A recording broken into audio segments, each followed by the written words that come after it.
Hello students, I hope आप लोग अच्छे होंगे और अच्छे से स्टडी कर रहे होंगे। मैं संदीप शर्मा है। मैं आप लोगों के लिए आज जो लेकर आया हूं वो है क्लास 10 का प्रीवियस ईयर का क्वेश्चन। अभी तक हम लोगों ने क्लास 10 में बहुत सारे एक्सरसाइज कवर किए हैं, साथ में बहुत सारे चैप्टर्स कवर किए हैं और उसके अलावा जो हम पिछले 15 से 20 दिनों में हम लोगों ने प्रीवियस ईयर के 10 से 12 सेशन कवर किया है। अगर आप लोगों ने उन सारे सेशंस को नहीं देखा है, नहीं किया है, तो आप लोग जाकर एक बार देखो, समझने की कोशिश करो। सारे क्वेश्चन से आप लोगों को बहुत अच्छे तरीके से करवाया, और उसके बावजूद भी अगर कहीं पे आप लोगों का डाउट रह जाए तो आप लोग कमेंट बॉक्स में मेंशन कर सकते हो। सारी चीजें आप लोगों का दोबारा से क्लियर करवा जाएगा, ठीक है ना। तो अगर चैनल पे आप लोग नए जुड़े हो तो चैनल को एक बार लाइक, कमेंट और सब्सक्राइब करना और अपने दोस्तों के साथ ज्यादा से ज्यादा शेयर करना, ताकि उन्हें भी इस फ्री ऑफ कॉस्ट जो सेशन में प्रोवाइड कर रहा हूँ उसका बेनिफिट मिल सके। साथ में प्रीवियस ईयर में कैसे क्वेश्चंस पूछे जा रहे हैं वो सारे डाउट्स आप लोगों का क्लियर हो जाएगा। और आने वाले जो ये बोर्ड का एग्जाम है, अगले 2 महीने में आप लोगों को सारे बोर्ड के एग्जाम होने वाले हैं। स्टेट बोर्ड चाहे सीबीएसई बोर्ड चाहे आईसीएसई बोर्ड, इतने सारे बोर्ड है, सारे बोर्ड इनकमिंग 2 मंथ्स सारे आप लोगों का यहाँ पे होना है। तो आप लोग अभी से लगे रहो, डटे रहो, और ठंडी का असर आप लोगों पे नहीं होना चाहिए। अगर आप लोग ठंड में ज्यादा आलस दिखा दोगे तो वहां पे आप लोगों को दिक्कत हो जाएगी, तो इससे बचना है आप लोगों को। इसी के साथ आज का सेशन स्टार्ट करते हैं और देखते हैं क्वेश्चन नंबर फर्स्ट क्या है। क्वेश्चन नंबर फर्स्ट में पूछा गया है, if AD is the median of a triangle ABC with vertices A 5, -6, B 6, 4 and C 0, 0। Length AD is equal to, यानी कि पूछा गया इसमें कि लेंथ है मतलब मीडियन की लंबाई कितनी होगी, ये आप लोगों से पूछा गया। तो सबसे पहले आप लोगों को ये समझना है कि मीडियन होता क्या है। मीडियन एक ऐसा लाइन होता है जो अपोजिट साइड को 2 इक्वल पार्ट्स में डिवाइड करता है। तो चलो सबसे पहले यहाँ पे मैं ट्रायंगल ग्राफिक बना रहा हूँ आप लोगों के लिए, और यहाँ पे उसके वर्टिसेस दिखना है। अब इसमें क्या दिया हुआ है, मान लो ए बी एंड सी है। ए का यहाँ पे क्या दिया हुआ है कोऑर्डिनेट 5, -6। बी का कोऑर्डिनेट आप लोगों का क्या दिया हुआ है यहाँ पे 6, 4 एंड सी का कोऑर्डिनेट क्या दिया हुआ है 0, 0। इसके अलावा जो है यहाँ से ए और डी ए क्या है, मीडियन है। इस तरह से मीडियन ड्रॉ किया हुआ है, तो एडी। और इसमें से हमसे पूछा गया है कि ए वाई फाइंड करके दिखाना है, और साथ में एडी की लंबाई भी बताना है आप लोगों को। यहाँ पे समझने में कोई दिक्कत है तो बता सकते हो। क्वेश्चन आप लोगों को क्लियर हो चुका है, बिल्कुल क्लियर हो चुका। अगर मीडियन है तो मीडियन क्या करेगा, इसे 2 इक्वल पार्ट में डिवाइड करेगा, तो पॉइंट डी का हम कोऑर्डिनेट आराम से फाइंड कर सकते हैं। तो देखते हैं पॉइंट डी का कोऑर्डिनेट कैसे होगा। डी का एक्स कोऑर्डिनेट कितना होगा, x equal to x1 plus x2 upon 2 ये लगाएंगे, क्योंकि मिड पॉइंट है तो मिड पॉइंट फॉर्मूला हम लोग इस्तेमाल करेंगे। और साथ में x1 कितना है 6 प्लस 0 अपॉन 2 में ये क्या हो गया 3 हो गया। फिर y कोऑर्डिनेट कितना हो गया y1 प्लस y2 अपॉन 2। यहां से आपका क्या निकल के आएगा 4 प्लस 0 अपॉन 2 इक्वल टू 2। तो यहां से x d का कोऑर्डिनेट हमारा निकल के आ चुका है, और d का कोऑर्डिनेट कितना है 3, 2। तो यहां से मैं लिख दे रहा हूं 3, 2। अब आप लोगों से क्या पूछा गया है कि एडी की लंबाई कितनी होगी, यानी कि एडी इक्वल टू क्या होगा, ये आप लोगों से पूछा गया। तो डिस्टेंस फार्मूला आप लोगों को अच्छे से याद है, तो ये और डी के बीच का डिस्टेंस आप लोग आसानी से फाइंड कर सकते हो। अदरवाइज मैं यहाँ पे लिख दे रहा हूँ एडी इक्वल टू क्या होता है फार्मूला पहले आप लोग लिख लो, x2 - x1 का whole square plus y2 - y1 का होल स्क्वायर। तो अगर यहाँ पे इसे हम x1 मान रहे हैं, अब इसे x2 मान रहे हैं, और x2 y2 मान रहे हैं इसे पॉइंट डी को, तो यहाँ पे क्या हो जाएगा, यहाँ देखो x2 माइनस यानी कि 3 - 5, यहाँ से क्या हो जाएगा 3 - 5 का होल स्क्वायर प्लस y की वैल्यू 2 है और यहाँ पे माइनस का 6 है, तो 2 - -6 का होल स्क्वायर। ठीक है, इसके अलावा क्या होगा 3 - 2 5 कितना हो जाएगा माइनस का 2, -2 का स्क्वायर अगर करेंगे तो हमारा क्या निकल के आएगा 4।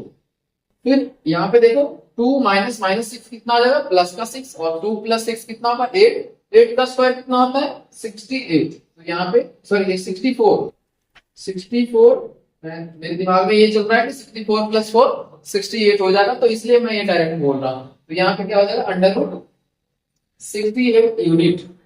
चाहो तो इसका अलग से सॉल्व कर सकते हो, अलग से कितना आएगा 35 30 34 यानी कि 2√17 आ जाएगा। ठीक है, यहाँ पे मैं लिख दे रहा हूँ 2√17 यूनिट। ठीक है, चाहो तो ये आंसर आप लोग बता सकते हो। आप लोग का ये आंसर निकल के आ चुका है, तो इसको आप लोग जल्दी से नोट डाउन कर लो। इसके बाद हम आते हैं क्वेश्चन नंबर सेकंड पे। क्वेश्चन नंबर सेकंड कैसे होगा, ये पहले क्वेश्चन आप लोग पढ़ना और समझने की कोशिश करना है क्वेश्चन में क्या पूछा गया और क्या फाइंड करना है। तो चलो इसको जल्दी से नोट डाउन करो। आप लोग चाहो तो स्क्रीनशॉट भी ले सकते हो। और इसके बाद हम देखते हैं सेकंड क्वेश्चन। सेकंड क्वेश्चन में क्या पूछा गया है, ये भी है, ये जो सेकंड क्वेश्चन है कोऑर्डिनेट ज्योमेट्री से रिलेटेड है। और क्या पूछा गया है, if the distance between the points 3 - 5 and x - 5 is 15, then find the value of x। इसमें एक वेरिएबल दिया हुआ, उसकी वैल्यू फाइंड करना है और साथ में डिस्टेंस भी दिया हुआ है। दोनों पॉइंट्स के बीच में डिस्टेंस कितना है, वो है 15 यूनिट। तो डिस्टेंस फार्मूला फिर से आप लोगों को अप्लाई करना है। तो कोऑर्डिनेट ज्योमेट्री में 4 फार्मूले होते हैं। पहला फार्मूला होता है डिस्टेंस, दूसरा क्या होता है सेक्शन फार्मूला, तीसरा होता है मिड पॉइंट फार्मूला, और चौथा जो आप लोगों के सिलेबस से कट चुका है वो है एरिया ऑफ ट्रायंगल। तो ये आप लोगों के लिए 10th में 4 चीजें हैं, बट एक चीज आप लोगों के लिए कट चुका है, सिलेबस में नहीं है। सीबीएसई चाहे किसी भी स्टेट बोर्ड की बात करो, सारे बोर्ड्स में एरिया ऑफ ट्रायंगल कट चुका है। ठीक है ना। तो यहाँ पे देखते हैं क्वेश्चन नंबर सेकंड। इसमें क्या गया 2 पॉइंट मान लो, एक ये हम ले लेते हैं और इसका बी ले लेते हैं। और ये है आपका 8.3 - 5 और ये कितना है x - 5, और इन दोनों के बीच का डिस्टेंस कितना दिया 15 यूनिट। इस ढंग से अगर डायग्राम अगर ड्रॉ करके आप लोग बना सॉल्व करते हैं तो इस क्वेश्चन का गलत होने का चांस 0% हो जाता है। ठीक है ना। तो यहाँ पे देखो a इक्वल टू क्या हो जाएगा, √ x2 - x1 का whole square plus y2 - y1 का होल स्क्वायर, और साथ में a की डिस्टेंस कितना दिया हुआ 15 ले लेंगे यहाँ से, और ये हो जाएगा x2 - x1 यानी कि x - 3 का होल स्क्वायर इक्वल टू क्या हो जाएगा प्लस -5 - -5। तो ये तो हमारा 0 हो गया, क्योंकि 5 और -5 मिलके क्या देगा 0 देगा। तो यहाँ से ये लिख लेंगे 15 इक्वल टू √x - 3 का होल स्क्वायर। अब यहाँ पे ध्यान देना कि यहाँ पे क्या निकल के आएगा, यहाँ पे x - 3 का होल स्क्वायर है, तो ये बाहर निकलने पे स्क्वायर रूट खत्म हो जाएगा। तो ये क्या हो गया 15 इक्वल टू x - 3, और यहाँ से x का वैल्यू आप लोग आसानी से फाइंड कर सकते हो। आसानी से क्या आएगा, इस तरफ लेकर आएंगे इसे, तो यहाँ पे x का वैल्यू कितना आएगा 15 प्लस 3 यानी x इक्वल टू क्या हो जाएगा 18। तो ये आपका x का वैल्यू फाइंड हो चुका है। तो इसको आप लोग नोट डाउन कर लो। कैसे फाइंड किया गया है, सिंपल सा एक फार्मूला है जो डिस्टेंस फार्मूला के नाम से जाना जाता है, और ये आप लोगों के लिए यहाँ पे किया हुआ है क्वेश्चन। ठीक है, इसको जल्दी से नोट डाउन कर लो। इसके बाद क्वेश्चन नंबर 3 जो है आप लोगों का क्वाड्रेटिक लीनियर पॉलिनोमियल से रिलेटेड क्वेश्चन है, जिसमें आप लोगों का एनसीईआरटी से बेस्ड क्वेश्चन है, और साथ में एनसीईआरटी में भी ये दिया हुआ है। आप लोग अगर चैप्टर्स पढ़े हो तो क्वेश्चन आप लोगों को ध्यान में हो। ठीक है, तो इसको पहले नोट डाउन करो और फिर देखते हैं क्वेश्चन नंबर 3। क्वेश्चन नंबर 3 में क्या पूछा गया है, 3 years ago Rashmi was thrice as old as Najma, यानी कि 10 साल पहले जो रश्मि थी नजमा से 3 गुना बड़ी थी। तो इस तरह से आप लोग हिंदी समझने की कोशिश करना। ठीक है ना। तो 10 साल बाद क्या कह रहा है कि 10 years later Rashmi will be twice as old as Najma, मतलब 10 साल बाद जो है नजमा कितने साल दुगना बड़ी रह जाएगी रश्मि नजमा से। तो उन दोनों का परसेंटेज क्या होगा ये पूछा गया आप लोगों से। ठीक है, तो इसमें 2 इक्वेशन आएगा, दोनों को सॉल्व आराम से कर सकते हो। लीनियर इक्वेशन सॉल्व करना आप लोगों के लिए बहुत आसान है, और 3-4 तरीके से आप लोग सॉल्व कर सकते हो। आप लोगों को पढ़ाया जा चुका है ऑलरेडी। सब्स्टिट्यूशन मेथड भी आप लोग इस्तेमाल कर सकते हो, जो भी मेथड आप लोग चाहो वो इस्तेमाल करो। ठीक है, लेट द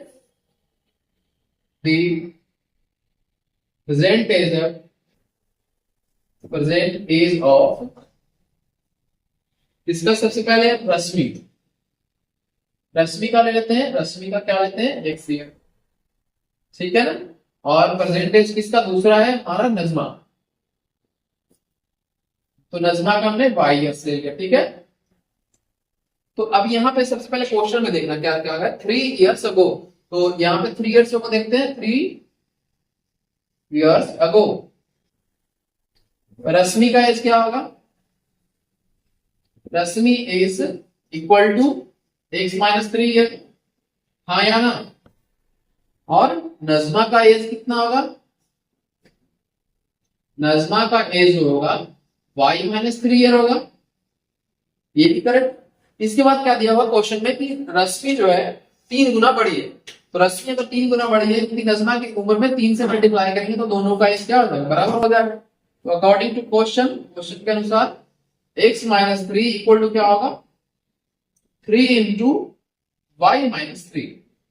फिर से इसको सॉल्व कर लेंगे तो x-3 इक्वल टू 3y-9 हो गया, और इसे इस तरफ लेकर आ जाओ या फिर इसे इस तरफ लेकर चले जाओ तो यहाँ से x इक्वल टू कितना आएगा, 3y-9 प्लस का 3। देयरफॉर x की वैल्यू निकल के आ गई 3y-6। तो ये हो गया फर्स्ट इक्वेशन हमारा, ठीक है। इसके बाद जो सेकंड कंडीशन दिया हुआ है कि यहाँ देखना 10 इयर्स लेटर, तो 10 इयर्स लेटर रश्मि का एज कितना होगा, नजमा का एज कितना होगा, 10 इयर्स लेटर। 10 इयर्स लेटर क्या होगा,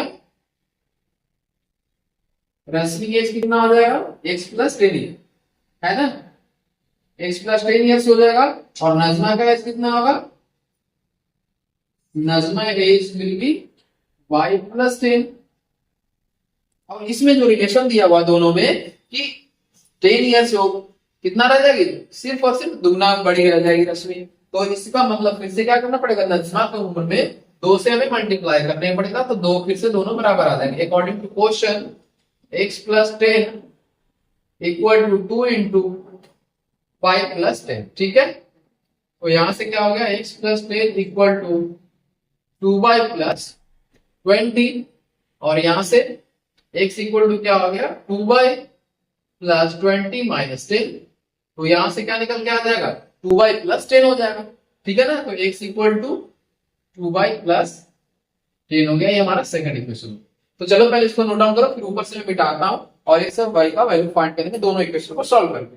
क्योंकि दोनों का x बराबर है तो RHS बराबर है, तो LHS भी बराबर होगा, और LHS अगर बराबर है तो RHS भी बराबर होगा, ठीक है ना। ऊपर से मैं 2 लाइन मिटा रहा हूं, आप लोग देखना है यहाँ पे, बाकी नीचे सारा का सारा वैसे ही लिखा हुआ है। तो इसके बाद क्या हो जाएगा, इक्वेशन 1 इक्वल टू इक्वेशन 2, दोनों बराबर है क्योंकि x का देखो यहाँ पे LHS, तो यहाँ पे लिखेंगे 3y-6 इक्वल टू क्या हो जाएगा, 3y-6 इक्वल टू 2y + 10, हाँ या ना।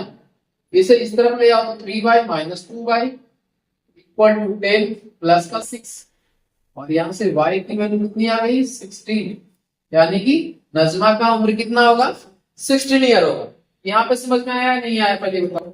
नजमा का एज जो निकल के आया 16 ईयर निकल के आया। अब यहाँ से फर्स्ट इक्वेशन में y का वैल्यू पुट करेंगे तो हमारा रश्मि का एज निकल के आ जाएगा। x इक्वल टू क्या होगा, 3 × 16 - 6, तो यार 16 3 जा कितना था, 48, 48 - 6 कितना होगा, 42, या देयरफॉर क्या लिखेंगे, Rashmi age equal to 42 years and Najma का उम्र कितना है, Najma age equal to 16 years. तो ये हमारा सोल्यूशन हो गया, आप लोग देख सकते हो कैसे किया, ठीक है।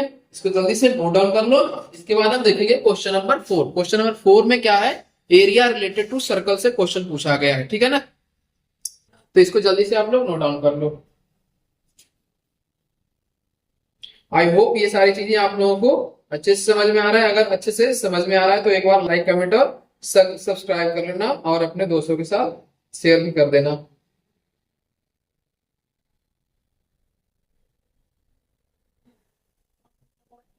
ठीक है,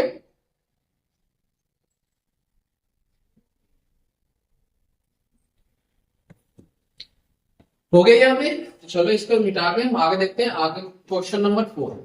क्वेश्चन नंबर 4 आप लोग एक बार रेडी करना और समझने की कोशिश करना कि क्या पूछा गया है। इसमें क्या दिया हुआ है क्वेश्चन में, सबसे पहले आप लोगों से दिया हुआ है an arc of a circle of a radius 21 centimetre, यानी कि रेडियस इसमें कितना दिया हुआ है, 21 सेंटीमीटर दिया हुआ है। इसमें आगे क्या दिया हुआ है कि जो ये 21 सेंटीमीटर रेडियस है, sustained 60 degree angle at the centre. तो इसमें पूछा क्या गया है, लेंथ ऑफ द आर्क। सबसे पहले लेंथ ऑफ द आर्क का फॉर्मूला आप लोगों को पता होगा, और नहीं पता है तो मैं यहाँ पे बता रहा हूँ, एक बार ध्यान दें। एक सर्कल है, ठीक है, यहाँ पे इसका रेडियस कितना है 21 सेंटीमीटर, और सेंट्रल एंगल कितना दिया हुआ 60 डिग्री। तो इसमें दो चीजें पूछा गया है, मान लो ए बी है और ये ओ है। तो सबसे पहले ए बी की लंबाई पूछा गया, यानी कि लेंथ ऑफ ए आर, पहला तो ये हो गया। और फिर सेकंड क्या पूछा गया है, area of segment, minor segment कह रहा है, तो माइनर सेगमेंट का ही एरिया आपको फाइंड करना है, ठीक है। तो फर्स्ट पॉइंट इसमें ए पूछा गया है, area of sorry length of arc में, length of arc equal to कितना होता है, क्या फॉर्मूला होता है, theta upon 360 degree into circumference of circle. Circumference of circle का फॉर्मूला क्या होता है, 2 पाई आर। तो 2 पाई आर मैंने यहाँ पे मेंशन कर दिया। थीटा कितना दिया, 60 degree upon 360 degree into 2 into पाई की वैल्यू 22/7 रख सकते हो। उसके बाद रेडियस कितना दिया, 21। तो यहाँ से 7 से 3 टाइम्स में ये कैंसिल होगा, 0 से 0, 6 से 6 टाइम्स में ये कैंसिल होगा, 2 से 3 टाइम्स में कैंसिल होगा, 3 से 3 टाइम्स में कैंसिल होगा। तो यहाँ पे इसका लेंथ कितना निकल के आया है, 22 सेंटीमीटर, यानी कि लेंथ ऑफ आर्क कितना हो गया, 22 सेंटीमीटर। और कैसे फाइंड हुआ ये आप लोग देख सकते हो। यहाँ पे कैंसिल करना आप लोग को अच्छे तरीके से आना चाहिए। अगर कैंसिल करना नहीं आएगा तो फिर ये लेंथी हो जाएगा या फिर गलत होने के चांसेस होंगे। तो कैलकुलेशन आप लोग इतना स्मूथ रखो कि गलत ना हो। इसके बाद एरिया ऑफ क्या पूछा गया है, area of segment, area of minor segment. Minor segment क्या होता है, सबसे पहले theta upon 360 degree into pi r square minus 1/2 r square into sine theta. ये आपका फॉर्मूला होता है। तो आप लोगों को आई होप याद होगा ये चीज, और नहीं याद है तो यहाँ पे देख सकते हो कि कैसे क्या फॉर्मूला है। यहाँ पे मैं आप लोगों के लिए यहाँ पे लिख चुका हूँ, ठीक है। अब जो जो वैल्यू यहाँ पे दिया हुआ है, थीटा और रेडियस साइन 60 डिग्री का वैल्यू आप लोगों को पता है, √3/2, और नहीं पता है तो मैं यहाँ पे बता दूं, ठीक है। थीटा कितना हो गया, 60 डिग्री 60/360 इनटू पाई का वैल्यू 22/7। रेडियस कितना है, रेडियस आपका 21 सेंटीमीटर है। तो दो बार मल्टीप्लाई करो इसको, 22 इंटू 21, 1/2 इंटू फिर से 21 इंटू 21 इंटू क्या हो जाएगा, साइन 60 का वैल्यू कितना आ जाएगा, √3/2। मैंने डायरेक्ट यहाँ वैल्यू रख दिया तो कोई दिक्कत नहीं होना चाहिए। फिर यहाँ पे ये कैंसिल आउट करो, ये 6 टाइम्स में कैंसिल हो जाएगा। यहाँ पे फिर से 3 से 2 टाइम्स में, 3 से ये 7 टाइम्स में, 7 से 7 कैंसिल हो जाएगा। बचा क्या हमारा, 2 से 11 हो जाएगा, यानी कि सिर्फ और सिर्फ 11 इंटू 21 बचा। तो अगर देखो यहाँ पे कैलकुलेशन अगर आप लोगों को करने आता है तो कितनी आसानी से चीजें हो जाती है। तो यहाँ से 21 का स्क्वायर कितना होता है, 441, समझ गया, 441 इंटू √3/4 हो गया। चाहो तो इसको मल्टीप्लाई कर लो या फिर एलसीएम लेके कर सकते हो आप लोग। यहाँ पे कितना हो गया, चलो इसको मैं ऐसे ही रहने देता हूँ, 11 1 जा 11, 11 2 जा 22, 22 और 1 23 माइनस 4 से इसे कैंसिल करना चाहो तो कैंसिल कर दो। यहाँ पे कितना हो जाएगा, 4 1 जा 4, 4 1 जा 4, फिर 0 और ये 5, ठीक है। 10 ये हो जाएगा, यानी कि 110.25 इंटू 1.732, और जो माइनस करके आएगा वही आप लोगों का आंसर हो जाएगा, सेंटीमीटर स्क्वायर। तो यहाँ √3 का वैल्यू कितना होता है, 1.732। तो मैंने यहाँ वैल्यू रख दिया, इन दोनों को मल्टीप्लाई करके इससे क्या कर लेना, माइनस कर लेना, आपका आंसर निकल के आ जाएगा। तो ये हमारा क्वेश्चन नंबर 4 था। क्वेश्चन नंबर 4 कैसे हुआ आप लोग यहाँ पे देख सकते हो। दो फॉर्मूले इसमें इस्तेमाल हुए। पहला क्या यूज हुआ है, पहला यूज हुआ है लेंथ ऑफ आर्क, और सेकंड क्या इस्तेमाल हुआ है, एरिया ऑफ माइनर सेगमेंट, ठीक है ना। तो इसको पहले आप लोग नोट डाउन कर लो। इसके बाद हम देखते हैं आज के सेशन का last question. Last question arithmetic progression से रिलेटेड है। किस तरह से होगा यहाँ पे आप लोग समझने की कोशिश करना, ठीक है। तो पहले इसको नोट डाउन कर लो। मैं अर्थमेटिक प्रोग्रेशन का सेशन आप लोग के लिए करवा चुका हूं, तो मैं इस क्वेश्चन को सिर्फ और सिर्फ समझाकर छोड़ दूंगा। आप लोग खुद से करने की कोशिश करना, क्योंकि आप लोग जब तक आप लोग खुद से मत्था नहीं मारोगे, खुद से अपने दिमाग का इस्तेमाल नहीं करोगे, तो चीजें सही नहीं होगी, चीजों का गलत होना लगा रहेगा, और आप लोग मेंटली स्टेबल नहीं होगे, साथ में मेंटली स्ट्रांग नहीं होगे, ठीक है ना। तो चाहते हो अगर कि हम दिमाग में पे जोर डालें, तो ये क्वेश्चन मैं समझाकर छोड़ दूंगा सिर्फ।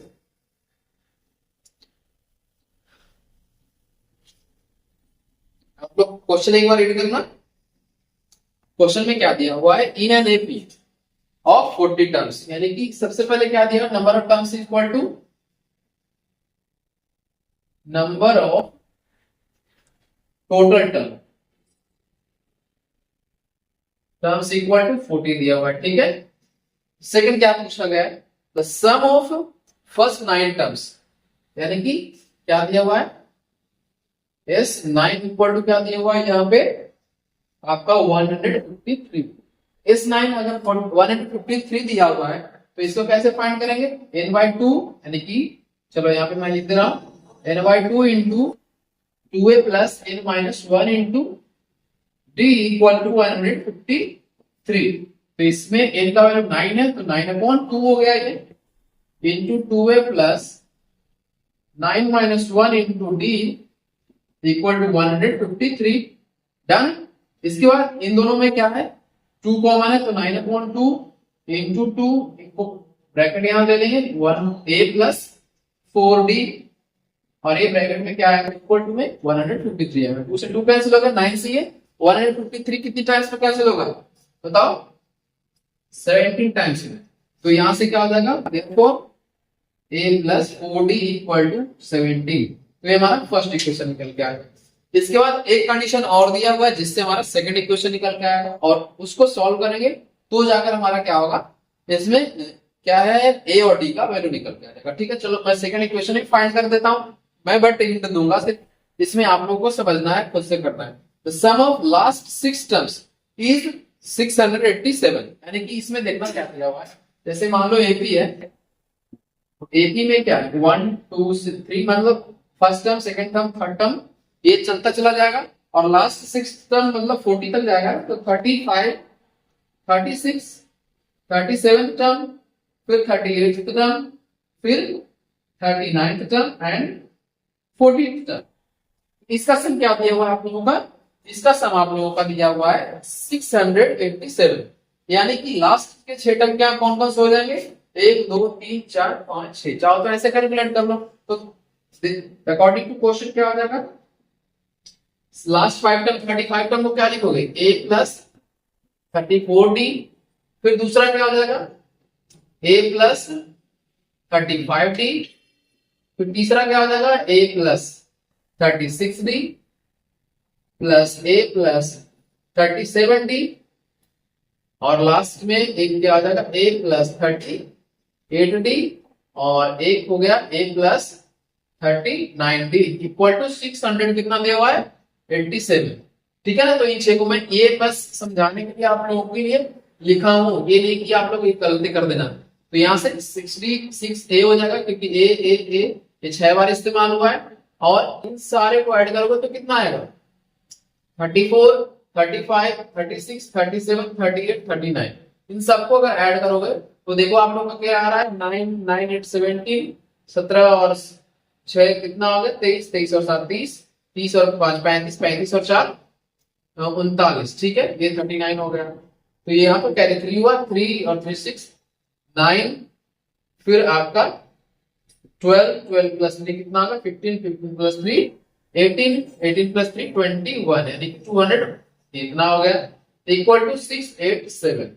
इन दोनों में क्या कॉमन है 3 कॉमन है, तो यहाँ पे 3 कॉमन देख सकते हो, 3 ले लो बाहर और ये क्या हो जाएगा 2a plus 73d equal to 687 और ये 3 से कितनी बार में कैंसिल होगा 2 और ये 29 229 टाइम, ठीक है। तो यहां से सेकंड इक्वेशन क्या निकल गया 2a plus 73d equal to 229।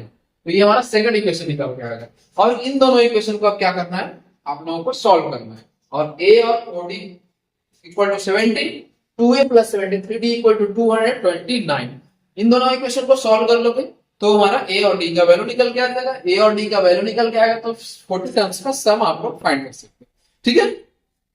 तो चलो इसको नोट डाउन कर लो और आज का सेशन हम यहीं पे क्लोज करेंगे। चाहो तो आप लोग स्क्रीनशॉट भी ले सकते हो और चीजों को आप लोग प्रैक्टिस करते रहो जब तक बोर्ड एग्जाम आप लोगों का कंप्लीट ना हो जाए, अच्छा मार्क्स नहीं आप लोग स्कोर कर लो, प्रिपरेशन करते रहो और सिर्फ बोर्ड एग्जाम के लिए नहीं पढ़ो, अपने करियर के लिए पढ़ो, आगे भी ये चीजें आप लोगों को काम आएगा। कॉम्पिटेटिव एग्जाम जितने सारे आप लोगों को देना है या फिर जो भी बच्चा गवर्नमेंट एग्जाम की तैयारी करने जा रहा है आगे के समय में, तो उनके लिए ये सारी चीजें बहुत इंपॉर्टेंट है। साथ में कैलकुलेशन भी आप लोग स्ट्रॉन्ग करते रहो अभी से, ताकि आगे जो भी आप लोग कोई भी बच्चा यूपीएससी करना चाहता है, बीपीएससी करना चाहता है, सीडीएस करना चाहता है, एफकेट करना चाहता है, या फिर रेलवे में जाना चाहता है, जो भी अपना कैरियर चूज करना चाहता है, तो उसके लिए इन सारी चीजों को बहुत इंपॉर्टेंस देना पड़ेगा। ठीक है ना। चलो आज का सेशन इसी के साथ क्लोज करते हैं। तो आप लोग इसी तरह अपना प्यार बनाए रखो। तो thank you so much for watching this video. Have a good day.